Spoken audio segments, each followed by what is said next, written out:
When Mystery came home, she wasn't looking for affection. She wasn't looking for a connection. She was looking for a way out. She was a young feral filly from a rescue situation. Technically, she'd been handled some and was adoptable, but still very much a wild foal. My best guess is that she was 4 to 5 months old and had been in captivity for about a month. She is not a mustang, but is instead a feral domestic from a reservation roundup. She rode home loose in my trailer, a short ride, but scary for her nonetheless. I parked very close to her pen and opened the fence panel very wide. I wasn't sure how unloading would go, but she went right in and I left the dragline on her for the first day. And my very first goal wasn't training, it was trust. When I brought her home, I knew I wasn't going to be about quick results. She arrived wearing a halter and a drag line. She had been led a little, but was extremely reactive, and every movement felt like a threat to her. Her eyes told the story, wide, alert, always watching for the next thing that might scare her. But there was also curiosity and her interest in checking out her surroundings. I wasn't interested in proving anything to her. I just wanted her to feel safe. And I wanted to feel safe as well. Honestly, at 73, I don't move as fast as I used to. The first decision I made was that less is more. That drag line, while useful, worried me a bit. I didn't want her to get hung up on the fence and scare herself even more. My first goal was to remove it safely and still be able to catch her without adding fear. Once that was done, the halter would be the next conversation. Not something I forced, but something I worked towards slowly. I feel like Mystery was pretty special in that within a week I could take the drag line and the halter off and was able to catch her. In fact, she would follow me around and come to me. For me, rescue and adopt doesn't mean control. It means listening.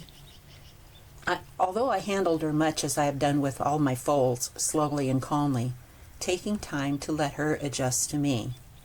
I spent time just being near her, no expectations, no rush. She started following me when she figured out the scratches felt so good. Then I started asking her to move around me and change direction. She learned so very quickly. When we moved forward, everything was introduced one piece at a time, very slowly. Fly spray wasn't sprayed. It was shown, it was smelled, moving slowly. Brushing followed the same way.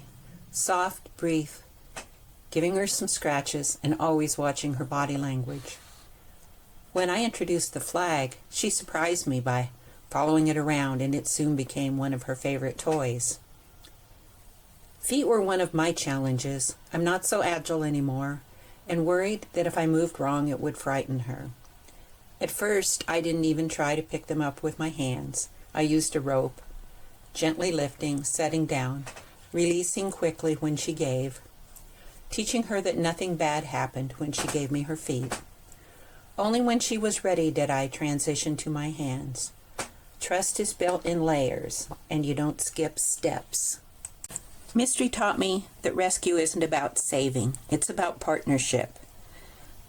Adopting a wild foal means their timeline, not yours. Every small moment mattered, every release, every pause. The first time she stood quietly, the first calm breath, the first foot she allowed me to hold without fear. Those moments are everything. One thing I've learned in the last year or so is taking a deep breath and exhaling really helps them to relax. I'm a firm believer in this. Building trust with a wild foal isn't dramatic. It's quiet, it's patient, and it's deeply meaningful. Mystery didn't need me to be big or loud or fast. She needed me to be consistent. If you've ever considered rescue or adoption or working with a horse who carries fear, This is your reminder that trust is always the first step. She so enjoyed her time out in the round pen, exercising herself, and actually coming up to get the halter on when I would go out. It's been such a fantastic experience having her. In the end, she met Jazzy, and they got to live together for the winter. Thank you so much for watching. I really appreciate everyone being here. If you'd like to see more content of Mystery and Jazzy, please like and subscribe. Bye for now. Thank you again.